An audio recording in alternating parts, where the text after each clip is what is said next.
Hello everyone मु जाजनिका ओडिया गुरु channel को आपनको स्वागत करुच्ची आमे एसएसबी टीजीटी पई इंग्लिश ग्रामर पढ़िबा स्टार्ट करबा पूर्वरु ऑलरेडी सब ग्रामर रो वीडियो आपण मो यूट्यूब चैनल रे पाई परिबे किंतु सेते बेले जेहेतु आमे व्हाइट बोर्ड रे पढ़िथिले तेनु एते डिटेल्स एते क्लैरिटी भाबरे आमे पढ़ी पार नथिले गोटिए पेज रे जेतिकी संभव सेतिकी क्वेश्चन एवं डेफिनेशन शॉर्ट फॉर्म रे मु नेकी जाईथिली जहा फଳରେ सेते आपनको बुझिबाकू टिके असुविधा हेई पारे तेनु आउ थरे हिस्ट्री जोग्राफी गुड़ाक प्राय ठीक अच्छी केवल पॉलिटिकल साइंस जो कि पॉलिटिकल थिंकर्स एवं ता सहित इंग्लिश ग्रामर टिके आपको प्रोब्लेम होची तेणु आज ठारू आमे इंग्लिश ग्रामर पढ़िबा स्टार्ट करबा देखंतु आमे साधारणतः जेहेतु माने टीचिंग लाइन पई प्रिपेयर करूचे तेणु स्कूल बुक को प्रिफर करबा बेसी इंपोर्टेंट आमे 10 9 10 रो इंग्लिश ग्रामर रो पढ़िबा आज आमे पढ़िबा प्रीपोजिशन अच्छा ताहले प्रथमे आमे जानिबा जे what is the definition of preposition preposition रो अर्थ कोन तार ना को आमे जदि देखिबा ताहले दुईटा टर्म को नेकी हेची गोटे हला प्री अन्यटी हला पोजिशन ता भितरु आमे पोजिशन रो माने कोन जानिचे पोजिशन माने गोटे पोजिशन रे जाईकी ठिया हुआ माने कोन गोटे स्थान ग्रहण कर ओके गोटे जागा बा गोटे स्थान होची पोजिशन प्री रो अर्थ कोन ना ता पूर्वरु बसिबो ताहले कहा पूर्वरु बसिबो प्रीपोजिशंस होची एक प्रकार वर्ड बा प्रीपोजिशंस माने होचंती विभिन्न प्रकार वर्ड बा शब्द जो माने की गोटे पोजिशंस रे बसी थांती सेंटेंस रे ताहले कहा पूर्वरु बसी थांती प्री पोजिशन कहा पूर्वरु बसंती ना साधारणतः नाउन एवं प्रोनाउन पूर्वरु प्रीपोजिशन बसी थाए बुझियला तेणु ता ना ए भली भाबरे हेची ताहले हमें देखिबा फर्स्ट स्लाइड को जिबा कोन कहिची ना prepositions are small set of English words ताले प्रीपोजिशन किछि भी नुहे ये किछि हमर इंग्लिश वर्ड किछि टर्म और एक्सप्रेशन जोटा की shows the relationship between a noun or pronoun and another words in the sentence आमे जदि देखिबा सेंटेंस रे बहुत गुडिए वर्ड थाए विभिन्न प्रकार शब्द को नेकी गोटिए वाक्य हुए किंतु सेथिरे मध्य गोटिए गोटिए वर्ड विभिन्न प्रकार हेइ थाए जेमिति कि सेथिरे आमे सब्जेक्ट देखु माने सेथिरे किछि कर्ता थाए पुनी कर्ता किछि काम करू थाए जहा को आमे वर्ब कहू ओके पुनी किछि हेल्पिंग वर्ब मध्य लागि थाए एवं क्रिया मध्य थाए ऑब्जेक्ट थाए ओके विभिन्न प्रकार जिनस थाए तो सेई भितरे नाउन एवं प्रोनाउन सहित अन्य जो शब्द सब सेंटेंस रे रहिला तांको भितरे जे रिलेशनशिप क्रिएट करे तांको भितरे गोटे संबंध जे स्थापन करे ताहा को ही प्रीपोजिशन कहा जाए बुझियला आमे जदि गोटे एग्जांपल देखिबा the book is on the table आमे जदि एठी ऑन को हटेई दउचे एठी हमर ऑन टा होची गोटे प्रीपोजिशन मने करा जाऊ एई सेंटेंस रे ऑन नाही ताहले सेंटेंस टा कोन हबो the book is the table तार मीनिंग ही परिवर्तन हे गला से कहूची बहीटा ही गोटे टेबल सेया नुहे ताहले जेते बेले ऑन लागिला आमे कोन जानिले जे बुक टा टेबल ऊपरे अछि ताहले हमकु स्थान रा पता चलिला आमे जानि पारले जे बहीटा को जागा रे अछि ना टेबल ऊपरे अछि कोनसे गोटे निर्दिष्ट स्थान को से बुझेइला जे को जागा रे अछि गोटे स्पेसिफिक डिटेल्स गोटे स्पेसिफिक आंसर आमे पाई पारले ओके आ गोटे जिंस हाँ नेक्स्ट क्वेश्चन देखिबा I put the book on that table मु से टेबल ऊपरे बहीटी को रखिथिली the table is full of book बहुत बही द्वारा से टेबल टी फुल हे जाईची ओके ताहले in the above sentence the preposition tell us the position of the book ताहले हमें पूर्व सेंटेंस रे कोन देखिले ना सबु सेंटेंस रे एठी बही रो पोजीशन को ही बुझेची बही को जागा रे अछि in the relation to the table we have three types of preposition ताहले आपन को जदी किए पचारे जे प्रीपोजिशन केते प्रकार रो प्रीपोजिशन केते प्रकार रो ना तीनी प्रकार रो थ्री टाइप्स ऑफ प्रीपोजिशन कोन कोन ना गोटे होची सिंगल वर्ड प्रीपोजिशन केवल गोटिए जेमति आपण एठी देखिले ऑन अछि ऑन टा गोटे प्रीपोजिशन ऑफ टा गोटे प्रीपोजिशन गोटे सिंगल वर्ड टा ही गोटे प्रीपोजिशन थिबो एमिति भी हेई पारे दुई बा तीनोटी वर्ड को नेकी गोटे प्रीपोजिशन हबो सेटा होची हमर multi word preposition okay single word preposition and multi word preposition ता बाद आ गोटे जिंस कोन ना आ गोटे जिंस देखंतु सेटा होची प्रीपोजिशंस विथ आईएनजी ओके तीनी प्रकार प्रीपोजिशन हमें कोन देखिले गोटे होची सिंगल वर्ड प्रीपोजिशन आ गोटे होची मल्टी वर्ड प्रीपोजिशन बहुत गुडे शब्द को नेकी गोटे प्रीपोजिशन हुए एवं वर्ड पछरे आईएनजी लागि करी गोटे प्रीपोजिशन बने और प्रीपोजिशन विथ आईएनजी ताहले ए तीनी प्रकार रा प्रीपोजिशंस अछि three types of prepositions okay ताहले प्रथमे हमें देखिबा जे सिंगल वर्ड प्रीपोजिशन सब को गुडा को ओके ऑब्वियसली गोटे ही वर्ड जदी थिबो सेटा होचे सिंगल वर्ड प्रीपोजिशन एवं से गोटे कोनोसी निर्दिष्ट स्थान विषय रे सूचौथबो about across after, against, along, until, among, at, before, behind, below, of, beside, between এই ସବୁ ଗୁଡ଼ିକ ଆପଣ ପଢି ନେବେ ଏଥିରେ ବୁଝିବାର କିଛି ନାହିଁ ତା ବିଷୟରେ ଡିଟେଲ୍ସରେ ଆମେ ପୁଣି ଆଗକୁ ପଢିବା ଏଠି ସେମିତି ମଲ୍ଟି ୱାର୍ଡ ପ୍ରିପୋଜିସନ୍ସ ଦେଖନ୍ତୁ ମଲ୍ଟି ୱାର୍ଡ ପ୍ରିପୋଜିସନ୍ସ ଏକାଧିକ ୱାର୍ଡକୁ ନେଇକି ହେଇଛି ଯେମିତି ଆଜ ଆଉ ଟୁ ମିଶିଲେ ଗୋଟେ ପ୍ରିପୋଜିସନ ହେଲା ଆଜ ଟୁ along and with ଦୁଇଟା ୱାର୍ଡ ମିଶିକି ହେଲା along with ओके सेमिति इन आडिशन एंड टू तीनोटी वर्ड मिसिकी गोटे प्रिपोजिशन हला इन आडिशन टू सेथिपई ताकू मल्टी वर्ड प्रिपोजिशन कहा जाए सेमिति आईएनजी लागे गोटे प्रिपोजिशन होची एक्सेप्टिंग बेरिंग फॉलोइंग इंक्लूडिंग एगुडा लास्ट जोटी सब आईएनजी लागे कि जो प्रिपोजिशंस व्यवहार करा जाए ताकू कहा जाए प्रिपोजिशंस विथ आईएनजी ओके एतिकी पर्यंत आपणकर किछि भी असुविधा नथिबो बोली मु भाबुची एबे पर्यंत आमे कोन पढिले आमे प्रिपोजिशंस रो डेफिनेशन देखिले प्रिपोजिशन कहा को कहा जाए साधारणतः सिए वाक्य मध्यरे नाउन एवं प्रोनाउन रो संपर्क स्थापन करे कहा सहित ना अन्य शब्द सहित वाक्य थिबा अन्य शब्द सहित बा वर्ड सहित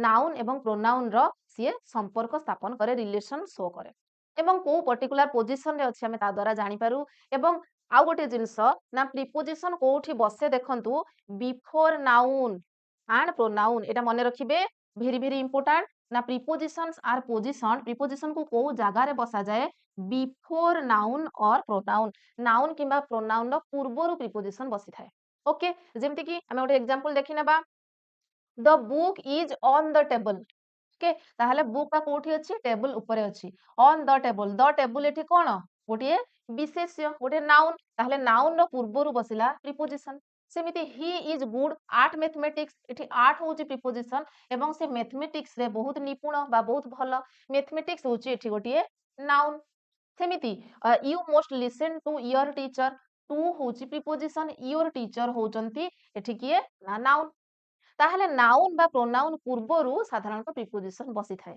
एटा हमें जानिले एबे देखिबा से कोन कहिची ना नाउन बा प्रोनाउन आकार रे केमती यूज हुए ना the book is on the table तापरे एडजेक्टिव सहित मध्य व्यवहार हेई पारे the book on the table the book on the table okay एठी इज नाही देखंतु the book on the table एमती भी सेंटेंस लिखा जाई पारे शॉर्ट रे the book on the table ताहले बुक नाउन सहित लागि की रहिला प्रिपोजिशन सेमती सेकंड सेंटेंस रे एडजेक्टिव सहित लागि की थिबो देखंतु he is good at mathematics ताहले गुड टा कोन गुड होची गोटे एडजेक्टिव ताहले एडजेक्टिव सहित मिसी की रहिला एठी प्रिपोजिशन तेणु आन एडजेक्टिव आकार रे यूज हला वर्ब सहित मध्य रही पारे you must listen to your teacher listen to एठी सेमती एडवर्ब आकार रे यूज हबो he writes well for his age okay सेमिति WH clause I expressed my surprise at what he said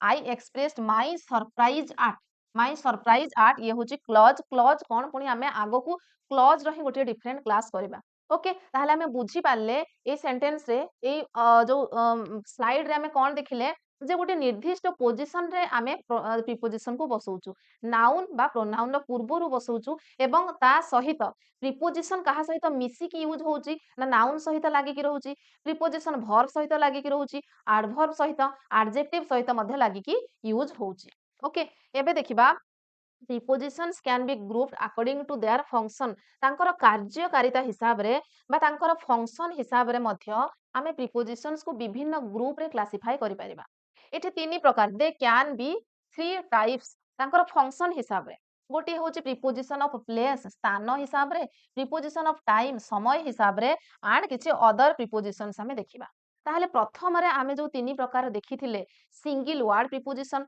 multi word preposition and preposition with ING सेगुडा थिला prepositions रो type किंतु एगुडा प्रिपोजिशन रो टाइप नुहे सेमानकर फंक्शंस हिसाब रे आमे ताको क्लासिफाई करिचे तांकर कार्य करिवार जो रहिची भूमिका से हिसाब रे तांको आमे तीन भाग रे एठी डिवाइड करले जहा फल रे हमको पढिबा पई इजी हबो बुझी परिबा आमे भलो भाबरे ताहले प्रथमे आमे देखिबा प्रिपोजिशंस ऑफ प्लेस ताहले एमिति प्रिपोजिशंस जो प्रिपोजिशंस गुडी को कोनोसी गोटे निर्दिष्ट स्थान को सूचौथबो माने जति से सेंटेंस रे गोटे प्रिपोजिशन यूज हेची एवं पूरा वाक्यटा को आमे जतबे पढुचे एवं बुझुचे आमे जानि परिबा जे पर्टिकुलर जिनिसटी को जागा रे अछि माने से गोटे निर्दिष्ट स्थान को एठी सूचैबो ओके सेगुडा सब को preposition by beside over above under, below, beneath, through, across, along, behind, before, between, opposite, off, towards, for, at, in, on, etc. ଆହୁରି ବହୁତ ଅଛି। ଏତେ ସବୁ ଆମେ ମନେ ରଖିବା ଦରକାର ନାହିଁ, ଯେତିକି ବୁକ୍ ରେ ଅଛି ବାସ୍ ସେତିକି ମନେ ରଖିଲେ କାଫି। ତାହେଲେ ଆମେ ଦେଖିବା, ପ୍ରଥମେ ଯିବା preposition of place. Preposition of place ରେ ପ୍ରଥମେ ଆମର ଆସୁଛି ଆଟ୍। ଆଟ୍ କ'ଣ କହୁଛି ନା ଆଟ୍ କୋଉ ଜାଗାରେ ଆମେ ୟୁଜ୍ କରିବା? କୌଣସି ଗୋଟିଏ ଏକ୍ସାକ୍ଟ ପଏଣ୍ଟ ଅଫ ପ୍ଲେସ୍, ଗୋଟିଏ ନିର୍ଦ୍ଦିଷ୍ଟ ସ୍ଥାନ, ଗୋଟିଏ ପର୍ଟିକୁଲାର ଜାଗା ବିଷୟରେ ଯେତେବେଳେ ସେ ସୂଚେଇବ ସେତେବେଳକୁ ଆମେ ଆଟ୍ ୟୁଜ୍ କରୁ। ସେଟା ଗୋଟେ ପର୍ଟିକୁଲାର ହାଉସ୍ ହେଇପାରେ, ସିଏ କୌଣସି ରେଲୱେ ଷ୍ଟେସନ ହେଇପାରେ, ସିଏ ଗୋଟିଏ କୌଣସି ଗାଁ ହେଇପାରେ, ଏକ୍ସେଟ୍ରା ଏକ୍ସେଟ୍ରା ଆଗକୁ ବହୁତ କିଛି। ତାହେଲେ ଗୋଟିଏ ଡେଫିନାଇଟ୍ ସ୍ଥାନ ବିଷୟରେ ଯେତେବେଳେ ନିର୍ଦ୍ଧାରଣ କରାଯିବ, ଗୋଟିଏ ପର୍ଟିକୁଲାର ପ୍ଲେସ୍ ବିଷୟରେ ଯେତେବେଳେ କହିବ, ସେଠି ଆମେ ଆଟ୍ ୟୁଜ୍ କରିବା। ଏକ୍ସାମ୍ପଲ ଦେଖିନେବା, she is standing at the corner of the street। ତାହେଲେ ସିଏ କୋଉଠି ଠିଆ ହେଇଛି ନା ରାସ୍ତାର ଗୋଟିଏ କୋଣରେ ଠିଆ ହେଇଛି। ତାହେଲେ ଆମେ ସ୍ଥାନ ଜାଣିପାରିଲେ ସିଏ କୋଉ ଜାଗାରେ ଅଛି, ଗୋଟେ ନିର୍ଦ୍ଦିଷ୍ଟ ସ୍ଥାନ ବିଷୟରେ ଆମେ ଜାଣିପାରିଲେ। ସେମିତି at the door, ସିଏ କବାଟ ପାଖରେ ଠିଆ ହେଇଛି ବା କବାଟ ସାମ୍ନାରେ ଠିଆ ହେଇଛି। ଆଉ କୋଉଠି at the bus stop, ସିଏ ବସ୍ ଷ୍ଟାଣ୍ଡରେ ଠିଆ ହେଇଛି। ଆମେ ବୁଝିପାରିଲେ ଯେ ଯେତେବେଳେ କୌଣସି ଗୋଟେ exact point of place, exact point of ଯୋଉ ଜାଗାକୁ ଯେତେବେଳେ ସେ ସୂଚଉଛି ସେତେବେଳକୁ ଆମେ ଆଟ୍ ୟୁଜ୍ କରୁ। ଆଉ କୋଉ କ୍ଷେତ୍ରରେ ଆଉ ଗୋଟେ ଏକ୍ସାମ୍ପଲ ଦେଖିନେବା, he lives at sector 9 Bapuji Nagar. ତାହେଲେ ପୁରା ନିର୍ଦ୍ଦିଷ୍ଟ କରିଦେଲା ଯେ ସେ ବାପୁଜୀ ନଗର। ଆଚ୍ଛା, ଯଦି ଏଇଠି ଆପଣଙ୍କର ଥାନ୍ତା କ୍ୱେଶ୍ଚନ ରେ ହି ଲିଭ୍ସ ଆଟ୍ ସେକ୍ଟର 9 ନାହିଁ, ହି ଲିଭ୍ସ ଆଟ୍ ବାପୁଜୀ ନଗର, ତାହେଲେ ଏଠି ଆଟ୍ ୟୁଜ୍ ହେଇ ନଥାନ୍ତା, ହି ଲିଭ୍ସ ଇନ୍ ବାପୁଜୀ ନଗର ହେଇଥାନ୍ତା। ଓକେ, ଯେହେତୁ ଇଏ ସ୍ପେସିଫାଇ କରିଦେଲା ଯେ ସେକ୍ଟର 9 ବିଷୟରେ ଏଠି ସୂଚେଇ ଦେଲା, ପର୍ଟିକୁଲାର ଗୋଟିଏ ନିର୍ଦ୍ଦିଷ୍ଟ ସ୍ଥାନ ବିଷୟରେ ଆଇଡେଣ୍ଟିଫାଇ କରିଦେଲା, ତେଣୁ ଏଠି ଆମେ ଆଟ୍ ୟୁଜ୍ କଲେ। ସେମିତି ଥାର୍ଡ ସେଣ୍ଟେନ୍ସ ଦେଖିବା, she works at the public library. ତାହେଲେ ଲାଇବ୍ରେରୀ କାହାକୁ ସୂଚଉଛି? ଗୋଟିଏ ପ୍ଲେସ୍, ହାଉସ୍ କୁ ସୂଚେଇଲା। At the city general hospital, ତାହେଲେ ଗୋଟିଏ ନିର୍ଦ୍ଦିଷ୍ଟ ହସ୍ପିଟାଲ, କେବଳ ହସ୍ପିଟାଲ ଏଠି କହିନି, ସିଟି ଜେନେରାଲ ହସ୍ପିଟାଲ କଥା କହିଛି। ଓକେ, ତାହେଲେ ଏଠି ମଧ୍ୟ ଆଟ୍ ୟୁଜ୍ କରିବା। 4 ନମ୍ବର ସେଣ୍ଟେନ୍ସ କହିଛି, ହି is sitting at desk at the table. ତାହେଲେ ସିଏ କୋଉଠି ଠିଆ ହେଇଛି ନା ଡେସ୍କ ପାଖରେ ଠିଆ ହେଇଛି ବା ଟେବୁଲ ପାଖରେ ଠିଆ ହେଇଛି। ସାଧାରଣତଃ ଏଠି ଆମେ ପାଖରେ ବୋଲି ବୁଝିବା, ଯୋଉଟାକୁ କି ଆମେ ନିୟର କହୁ। ନିୟର ମାନେ କ'ଣ? ପାଖରେ। ଓକେ, ତାହେଲେ ଏଠି ଦେଖନ୍ତୁ, ଯଦି ସେଣ୍ଟେନ୍ସ ଥାନ୍ତା ହି ଇଜ୍ ସିଟିଂ ଅନ୍, ଆପଣ କହିବେ ଏଠି ତ ଅନ୍ ହବ। ହି ଇଜ୍ ସିଟିଂ ଅନ୍, କିଏ କେବେ ଡେସ୍କ ଉପରେ ବସେ କି? କିଏ କେବେ ଟେବୁଲ ଉପରେ ବସେ କି? ତେଣୁ ଆମେ ଯଦି ସେଣ୍ଟେନ୍ସ ଟା ବୁଝିବା ତାହେଲେ ଜଣା ପଡୁଛି ଯେ ସେ ଡେସ୍କ ପାଖରେ କିମ୍ବା ଟେବୁଲ ପାଖରେ ବସିଛି। ଓକେ, କିନ୍ତୁ he is sitting on the bench, ଯଦି ବେଞ୍ଚ ଥାନ୍ତା ଆମେ ଲେଖିଥାନ୍ତେ he is sitting on the bench. କିନ୍ତୁ ଆଟ୍ ଆମେ କୋଉଠି ୟୁଜ୍ କଲେ ନା ଡେସ୍କ ଏବଂ ଟେବୁଲ ପାଖରେ ଆମେ ଆଟ୍ ୟୁଜ୍ କଲେ। ଓକେ, ନେକ୍ସଟ ସେଣ୍ଟେନ୍ସ ହଉଛି, candidates have to write their names at the top of or at the bottom of the pages। ତାହେଲେ ଗୋଟିଏ ପେଜ ର ନିର୍ଦ୍ଦିଷ୍ଟ ସ୍ଥାନରେ କ୍ୟାଣ୍ଡିଡେଟ୍ ସିଗ୍ନେଚର କରିବେ। ପେଜ ର ଟପ ରେ ହେଇପାରେ ବା ପେଜ ର ବଟମ ବା ତଳ ପାର୍ଶ୍ୱରେ ହେଇପାରେ। ଗୋଟିଏ ନିର୍ଦ୍ଦିଷ୍ଟ ସ୍ଥାନକୁ ସୂଚେଇଲା, ତାହେଲେ ଏଇ ଜାଗାରେ ମଧ୍ୟ ଆଟ୍ ୟୁଜ୍ କରାଯିବ। ଓକେ, ଠିକ ଅଛି, ଆମେ ଆଟ୍ ଦେଖିଲେ। ଏବେ ଦେଖିବା ଆଟ୍ ପରେ ଏବେ ଦେଖିବା ଅନ୍। ଓକେ, ଆଟ୍ ପରେ ଏବେ ଦେଖିବା ଅନ୍, ସରି ଇନ୍। ଇନ୍ କ'ଣ କୋଉଠାରେ ୟୁଜ୍ ହୁଏ ନା has the idea of being within a larger area। ଯଦି ଗୋଟିଏ ବଡ ଏରିଆକୁ କଭର କରୁଥିବ, ବଡ ଏରିଆ ଭିତରେ କିଛି ଗୋଟେ ହଉଥିବ, ସେଠି in ୟୁଜ୍ କରାଯାଏ। It also refers to house or residence when no specific one is mentioned। ଆମେ ୟା ପୂର୍ବରୁ ଆଟ୍, ଏଇଟା ଆଟ୍ କ୍ଷେତ୍ରରେ ମଧ୍ୟ ଆମେ ଦେଖିଥିଲେ ଗୋଟିଏ ନିର୍ଦ୍ଦିଷ୍ଟ ହାଉସ୍ ବା ରେସିଡେନ୍ସ କୁ ସୂଚଉଥିଲା, କିନ୍ତୁ ସେଟା ପୁରା ସ୍ପେସିଫାଇ ଥିଲା। ଯେମିତିକି ସେକ୍ଟର 9 ବାପୁଜୀ ନଗର ଆମେ ପୁରା ଦେଖିଲେ, କିନ୍ତୁ ଏଇ କ୍ଷେତ୍ରରେ କୌଣସି ଗୋଟେ ସ୍ପେସିଫିକ ସିଏ ମେନସନ କରିନଥିବ। No specific one is mention. Okay, सेमिति in is use for place of work if they are building. जदि कोनोसी गोटे कर्म क्षेत्र जो जगह कार्य करा जाए एवं सेटा गोटे बिल्डिंग हेतिबो, जेमति बैंक रे काम करा जाए इनसाइड और विदिन, जहां भितरे पसिकी हमें काम करू। He is work in A bank हबो, जेहेतु गोटे बिल्डिंग भितरे से काम करूची। इन ए शॉप हबो। ओके, ताहाले इन देखंतु, इन एन ऑफिस, ऑफिस भितरे काम करूचंती। इन ए बैंक, गोटे बैंक भितरे काम करूचंती। इन ए फैक्ट्री, फैक्ट्री भितरे। इन ए शॉप, दुकान भितरे। ओके, यार एग्जांपल हमें देखिनेले। सेमती फास्ट कहिची, he lives in London in China. से चाइना रे रहे। आपन को जदि मु कहिबी Prakash lives in China, Prakash China रे रहे, आपन जाई कि ताको खोजी कि पाइबे कि? काहे कि ना चाइना गोटे भास्ट एरिया, एठी से कोन कहिची विदिन ए लार्जर एरिया, गोटे बहुत बड़ एरिया रे सेटा जदि सूचौथबो ताले आमे इन कहबा जोठी कि गोटे पर्टिकुलर जिंस को सेठी निर्देश करि नथिबो। इन लंडन सी मध्य गोटे बड़ area. Okay, he lives in Bapuji Nagar. एबे आमे कहिले हमर पूर्व सेंटेंस रे थिला he lives at sector 95 Bapuji Nagar. Okay, जेतेबेले मेंशन करि देला सेक्टर 95 सेतेबेले आमे 8 यूज करूथिले, किंतु एठी केवल बापूजी नगर कहिछि, ये भी गोटे बड़ एरिया तेनु एठी इन लागिला।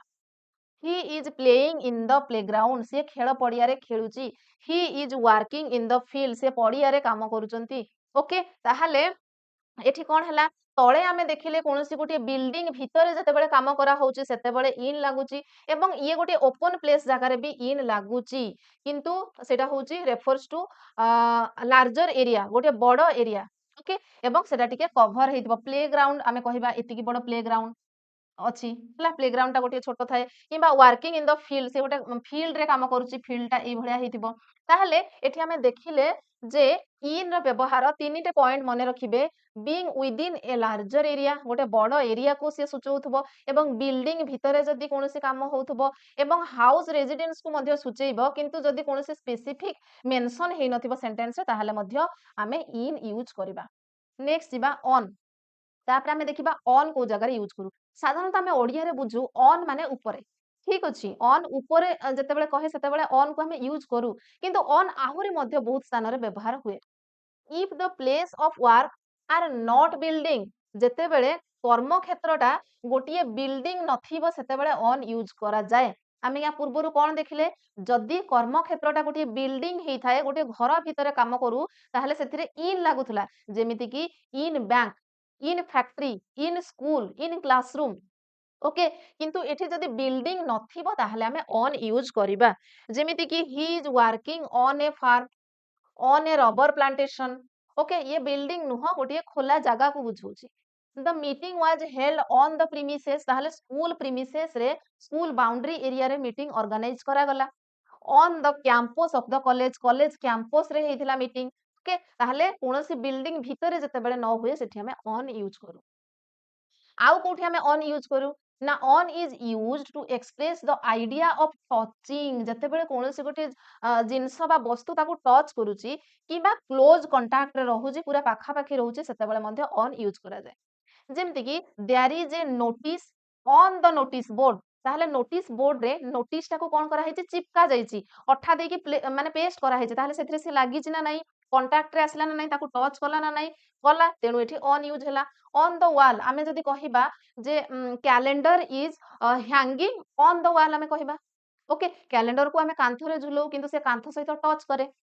तापर देखिबा ही is sitting on the grass, से घास ऊपर बसिची, एवं से घास सहित टच होउची ता body. On the bench, bench ऊपर बसिची। या पूर्वरु देखिले ना आमे गोटे सेंटेंस रे देखिले, कोन देखिले, आठ डेस्क थिला, ही इज सिटिंग आठ डेस्क थिला, ता माने पर्टिकुलर डेस्क को से टच करी नाही, से डेस्क पाखा पाखी बसिची। ओके, किंतु एठी बेंच ऊपर से बसिची, ता बॉडी टच करूची, से चेयर रे बसिची, on a chair, but in a arm chair. एठी गोटे जिंस मने रख, ताहले एठी हमें कोन देखिले ना, जेतेबेले टच करूथला, कोनोसी गोटे सरफेस को टच करूची, कांटेक्ट रे आसिले से जगह रे हमें ऑन यूज करूथले।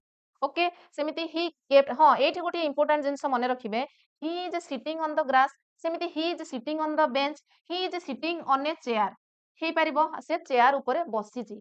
किंतु एठी गोटे जिंस मने रखिबे, but in an arm chair, ताहले खाली चेयर रे बसिले ऑन लागुची, किंतु जदि आर्म चेयर रे बसिथिबो ताहले इन यूज हुए। ओके, ऑन द फ्लोर तो हुए। ताहले एठी आपण मने रखिबे, आर्म चेयर थिले इन, नॉर्मल चेयर, बेंच किंबा स्टूल हेले कोन हुए, ऑन हुए।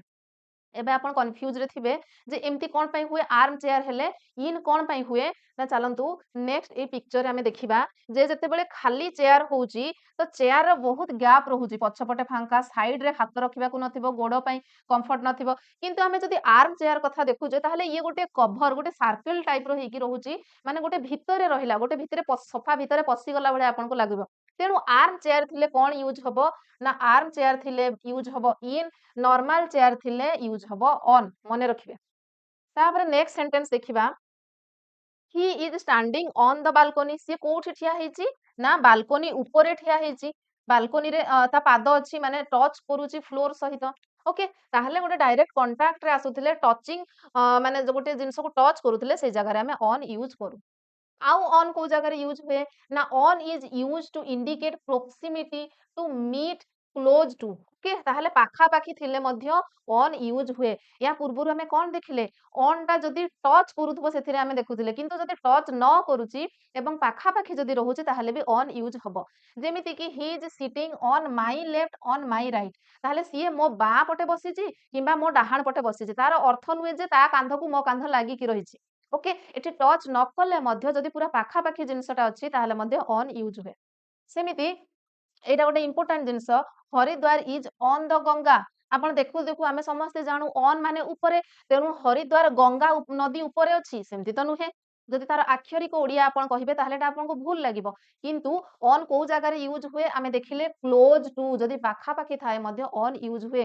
ताहले गंगा नदी पाखा पाखी हरिद्वार अछि ताहले ऑन द गंगा ठीक हबो next sentence Kotak is on Mahanadi, a village on the frontier, a house, the main road, a town on the coast. ताहले टाउन टा कोठी अछि कूल रे कूलवर्ती अंचल रे टाउन टा नदी कूल पाखा पाखी एरिया रे अछि ओके समुद्र कूल पाखा पाखी trees on the both side of the river ताहले नदी रो उभय पार्श्व रे गछ अछि ऑन द बोथ साइड माने पाखा पाखी पूरा रास्ता पाखा पाखी गछ अछि ओके सेमिति house on the main road रो साइड रे घर अछि village on the frontier okay ताहले कटक ऑन महानदी कहले आपण बुझिबेनी जे नदी ऊपर कटक अछि सेया नुहे जे महानदी कूल रे अछि ता आखो पाखरे कटक अछि ओके ताहले एठी हम दुईटी जिंस देखिले जेतेबेले क्लोज कांटेक्ट होउतला एवं जेतेबेले क्लोज टू से जगह रे मध्य ऑन यूज करा जाय he lives an island से आइलैंड रे रहे you can see water all around ताले आइलैंड रे रहे सेई जगह रे ऑन यूज हुए आपण एबे कहिबे से काहा को टच करूची जे एठी बा काहा पाखा पाखी रहिला किछि तो मेंशन हैला नाही तार अर्थ होउची आइलैंड रो माने ही कोन ना ता चतुर्पार्श्व रे पानी थिबो ताले गोटे स्थल भाग जहा को चारिकड रे पानी घेरी रहिची पानी टच करूची बा पानी ता पाखा पाखी सराउंड होउची सेति पय सेठी ऑन यूज हैला एबे देखिबा बाय और बिसाइड ए दुइटा जिनिस रे हमें कंफ्यूज हो को जगह रे बाय यूज करिबा को जगह रे beside he is sitting bye और बिसाइड ता माने हमें ताको इंटरचेंजेबली यूज करि पारिबा आइदर बाय और बिसाइड जहा लिखिबे ठीक हबो ही is sitting bye me CA मो साइड रे बसिची बा ही इज सिटिंग बिसाइड मी कहिले भी हबो और बाय माय साइड कहिले भी हबो ओके ताहाले एबे आपण कंफ्यूज ओ दीटा जिनिस रे कंफ्यूज होथबे देखंतु ई ऑप्शन ए क्वेश्चन टा एवं माने हमर लास्ट नंबर जो क्वेश्चन रहिला एथिरे सेंटेंस हमें कोन देखिले ना ही इज सिटिंग माय लेफ्ट और माय राइट हला बळकु ऑन होउची सीए मोर बा कि बा डाहाण रे बसची कहला बेले हम ऑन यूज करूचे किंतु ही इज सिटिंग बाय और beside me okay CA more side रे बसिची काहे कि ना एठी माय साइड एंड मी ताकू ऑब्जेक्टिव आकार रे एठी वर्ड टा यूज हला ओके आउ गोटे जिनस होउची एठी पर्टिकुलर निर्दिष्ट जिनस रहिला जे सी हमर लेफ्ट रे बसिची कि राइट रे बसिची ऑन बेसी स्पेसिफाई करि दउची किंतु एठी जते बेले हमें कहू बाय साइड बा मो पाखरे बसिची सेते बेले आपण जानि परिबेनी जे मोर बा साइड रे बसिची कि डाहाण साइड रे बसिची कि मो आगरे बसिची कि पछरे बसिची एतिकी जणा पड़ची जे मो पाखरे बसिची मो साइड रे अछि ओके तो एटा डिफरेंसेस आपण जानिबे तापर नेक्स्ट होउची ओभर एंड एबव एटा भी गोटे ए दिटा कंफ्यूज हेइ थाए दीटार अर्थ ही होउची ऊपरे दीटार अर्थ ही ऊपरे हला ऊपर को किंतु डिफरेंसेस कोन एबव माने होउची गोटे जिंसठू ऊपरे किंतु ओभर माने होउची से वर्टिकली हायर दैन माने पूरा सीधा सीधा ऊपरे जेमिति कि aeroplane fly over my head सेठी लागिबो ओभर माय हेड काहे कि ना एरोप्लेन ता मो मुंडो ऊपर देकी उड़ी पळेला ओके किंतु एबव को जगह हम यूज करू जदि दुईटा जिंस भितर गोटिए जिंस हाइट अछि ऊपर अछि सेठी हम एबव यूज करबा जेमिति कि the temple is above the house ता माने नुहे जे टेंपल टा घर ऊपर अछि तार अर्थ होउची घरर जेतकी हाइट घरटा जेतिकी उच्चता ता अपेक्षा मंदिरटा आहुरी उच्चरे अछि एबव द हाउस ओके सेमिति over means both vertically above and higher than ताले एबव ओभर दुईटा अर्थ रहउची ओभर को हमें को जगह रे यूज करिबा जदी गोटिए जिंसटा हायर दैन ऊपर अछि एंड वर्टिकली एबव अछि जोटा कि मु कहिली aeroplane is on my head okay जोटा कि देछि the aeroplane is flying over the head on my head नुह सॉरी ओभर द हेड ताहले जोटा कि वर्टिकली एबव सीधा सड़क मो मुंडो ऊपर देई एरोप्लेन टी फ्लाइंग कला तेणु सेठी ओभर लगेले he hung a calendar over the fireplace. ଘର ଭିତରେ ଯୋଉ ଏମିତି କରିକି ନିଆଁ ଜଳାନ୍ତି, ଚାରିକଣିଆ ଗୋଟିଏ ଥାଏ, ତା ଭିତରେ ରୁମ ଉଷୁମ ହବ ବୋଲି, ତାହେଲେ ତାକୁ ଫାୟାର ପ୍ଲେସ୍ କୁହାଯାଏ। ତାହେଲେ ଏଇ ଫାୟାର ପ୍ଲେସ୍ ଯୋଉଠି ଜଳୁଛି ତା ଉପର କାନ୍ଥରେ କଣ ହେଇଛି, ଗୋଟେ କ୍ୟାଲେଣ୍ଡରକୁ ଝୁଲା ହେଇଛି। ତେଣୁ ଓଭର ଦ ଫାୟାର ପ୍ଲେସ୍, କାହିଁକି ନା ପୁରା ଭର୍ଟିକାଲି ଏବଭ ରହିଛି, ପୁରା ସିଧାସଳଖ ତା ଉପରେ ରଖାଯାଇଛି। ସେମିତି there is a temple above the house, ଏଇଠି ଏବଭ ୟୁଜ ହେଲା ଯେ ଟେମ୍ପଲ ଟା କୋଉଠି ଅଛି, ଘର ଠାରୁ ଅଧିକ ଉଚ୍ଚତାରେ ଅଛି। ଆଟ୍ ଏ ହାୟର ଲେବଲ, temple is at the higher ଲେବଲ ଅଫ ଦ ହାଉସ। ଘରଟା ଯେତିକି ଉଚ୍ଚ ତା ଅପେକ୍ଷା ଟେମ୍ପଲ ଟା ଆହୁରି ଉଚ୍ଚାରେ ଅଛି, ସେଠି ଆମେ ଏବଭ ୟୁଜ କରୁଛେ। ଆଟେଣ୍ଡାନ୍ସ ହେଲ୍ଡ ଏ ଲାର୍ଜ ଅମ୍ବ୍ରେଲା, ଆଟେଣ୍ଡାନ୍ସ ଗୋଟିଏ ବଡ ଛତା ଧରିଛି, ଏଇ ଜାଗାରେ ଆମେ ଓଭର ବି ୟୁଜ କରିପାରିବା, ଏବଭ ବି ୟୁଜ କରିବା। ଦ ଚିଫ୍ସ ହେଡ, ମୋ ମୁଣ୍ଡ ଉପରେ ଯେହେତୁ ସିଏ ଛତାଟିକୁ ରଖିଛନ୍ତି, ତେଣୁ ଓଭର ୟୁଜ କରିପାରିବା। ଏବଂ ମୁଣ୍ଡ ସହିତ କମ୍ପାରିଜନ ରେ ଛତାଟା ହାଇଟ ରେ ଅଛି, ତେଣୁ ସେଇ ଜାଗାରେ ଯଦି ଆମେ ଚିନ୍ତା କରିବା ଏବଭ ମଧ୍ୟ ହେଇପାରିବ। ତେଣୁ ଏଇ ସେଣ୍ଟେନ୍ସ ରେ over and above both answer are correct. Okay, ଗଲା ଓଭର ଆଣ୍ଡ ଏବଭ। ତାପରେ ନେକ୍ସଟ ଦେଖିବା, ନେକ୍ସଟ ହଉଛି over has also the meaning of across. Over ଆଉ ଗୋଟିଏ ଅର୍ଥ ଅଛି ଯାହାର ମିନିଂ ହଉଛି across, from one side to the other. ଆକ୍ରସ ମାନେ କଣ, ମାନେ ଗୋଟିଏ ସାଇଡ ରୁ ଆଉ ଗୋଟିଏ ସାଇଡ କୁ ଯିବା ହଉଛି ଆକ୍ରସ। ଏବଂ ଟୁ ଦ ଅଦର ସାଇଡ ଗଲା ଇନ ଏଭ୍ରି ପାର୍ଟ। ତାହେଲେ ଏକ୍ସାମ୍ପଲ ଆମେ ଦେଖିବା, there is a bridge over the river, ସେଇଥିପାଇଁ ଆମେ ଓଭର ବ୍ରିଜ ବୋଲି କହୁ। ଓଭର ବ୍ରିଜ କାହିଁକି କହୁ ନା, ରିଭର ଯଦି ଏମିତି ଫ୍ଲୋ ହଉଛି, ଆମର ବ୍ରିଜ ଟା ଏମିତି ଥାଏ, ତାହେଲେ ନଦୀର ଗୋଟିଏ ପାର୍ଶ୍ୱରୁ ଆଉ ଗୋଟିଏ ପାର୍ଶ୍ୱକୁ ଏଇ ବ୍ରିଜ ଟା କନେକ୍ଟ କରେ, ଯୋଉଟା କି ଆମେ ଦେଖିଲେ from one side to the other side. One side to the other side ଜାଗାରେ, ସେଇ ଜାଗାରେ ଆମେ ଓଭର କୁ ୟୁଜ କରିବା। There is a bridge over the river. ସେମିତି he jump over the brook, ସିଏ ଗୋଟିଏ ବ୍ରୁକ୍ କୁ ଡେଇଁଲା। ବ୍ରୁକ୍ ମାନେ କଣ, ନାଳ ଭଳିଆ, ଏମିତି ଛୋଟିଆ ନାଳଟାକୁ ସିଏ ଡେଇଁଲା। ଡେଇଁଲା ମାନେ ସିଏ ତ ଏଇଠୁ ଏଇଠିକି ପୁରା ତା ଲମ୍ବାରେ ଡେଇଁବନି ନା, ନାଳ ତ ବହୁତ ଲମ୍ବା, ସିଏ ନିଶ୍ଚୟ ଭାବରେ ଏପଟୁ ଏପଟକୁ ଡେଇଁଥିବ। ତାହେଲେ ସିଏ ତାକୁ କ୍ରସ କଲା, ଗୋଟିଏ ସାଇଡ ରୁ ଅନ୍ୟ ସାଇଡ କୁ ଗଲା, ଏଠି ମଧ୍ୟ ଆମେ ୟୁଜ କରିବା ଓଭର। ସେମିତି ହି କ୍ଲାଇମ୍ବଡ ଓଭର ଦ ୱାଲ, ସିଏ ଗୋଟିଏ କାନ୍ଥକୁ ଚଢିଲା, ସେମିତି କାନ୍ଥଟା ଏଇଭଳିଆ ହାଇଟ ର ଥିବ, ସିଏ କାନ୍ଥକୁ ଡେଇଁକିରି ଏପଟୁ ସେପଟକୁ ଯିବ। କାନ୍ଥ ଆଲଙ୍ଗ ସାଇଡ ତ ଯିବନି ନା, ଲମ୍ବା ଲମ୍ବା କାନ୍ଥ ଉପରେ ସେ ଚାଲିବନି, କାନ୍ଥକୁ ଜମ୍ପ କରିକି ଅଦର ସାଇଡ କୁ ଯାଉଛି, ତାହେଲେ one side to the another side ହେଲା।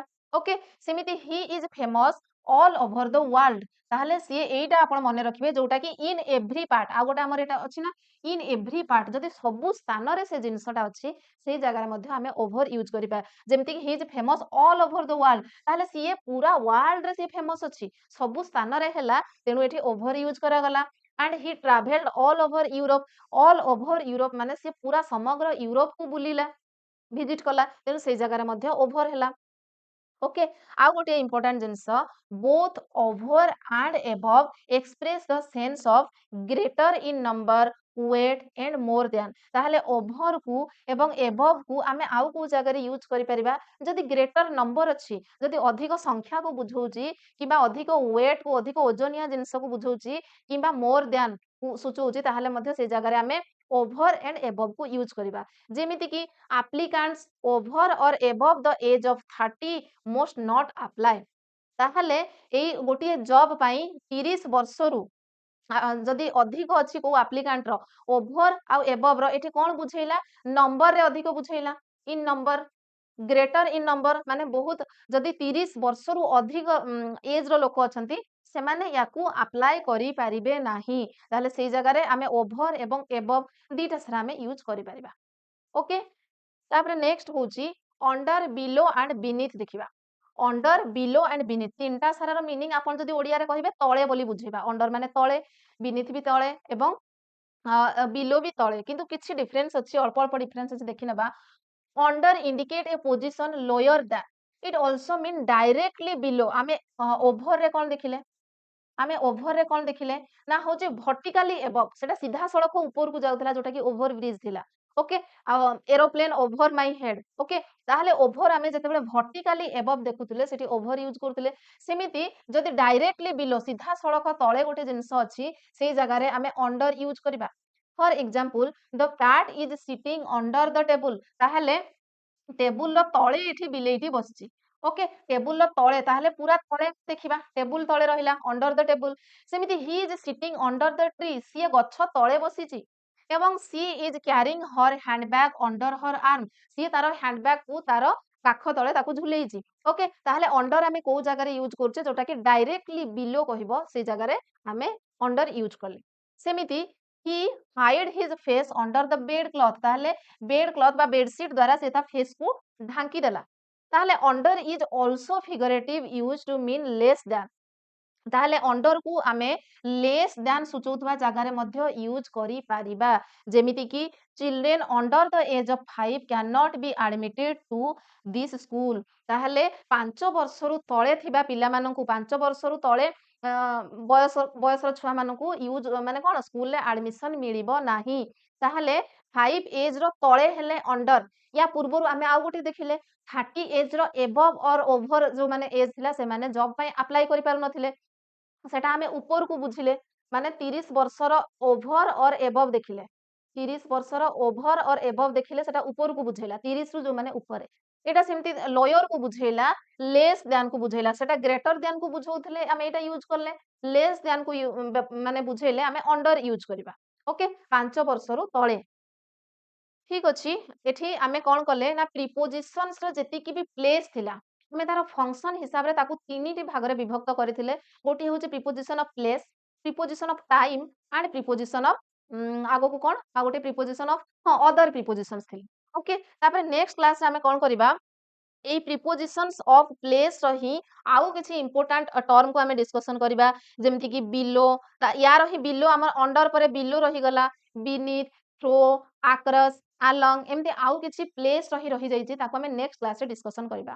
ୟାର ଯଦି ଆପଣ ପିଡିଏଫ୍ ଚାହୁଁଥାନ୍ତି ମୁଁ ଏକା ଥରେ ଏଇ କ୍ଲାସଟା ମାନେ ପାର୍ଟ 2 ହେଲା ପରେ ଯେତେବେଳେ କମ୍ପ୍ଲିଟ୍ ହେଇଯିବ ମୁଁ ତାକୁ ନିଶ୍ଚୟ ଭାବରେ ଅପଲୋଡ କରିଦେବି, ଆପଣ ଯାଇକି ଟେଲିଗ୍ରାମ ଚ୍ୟାନେଲରୁ ତାକୁ ପାଇପାରିବେ। କ୍ଲାସଟି ଭଲ ହେଲେ ଲାଇକ୍ କରିବେ, ସାଙ୍ଗମାନଙ୍କୁ ସେୟାର କରିବେ ଏବଂ ଚ୍ୟାନେଲରେ ନଥିଲେ ଚ୍ୟାନେଲକୁ ସବସ୍କ୍ରାଇବ ମଧ୍ୟ କରିଦେବେ। ଥ୍ୟାଙ୍କ ୟୁ, ଜୟ ହିନ୍ଦ ଆଣ୍ଡ ଜୟ ଜଗନ୍ନାଥ।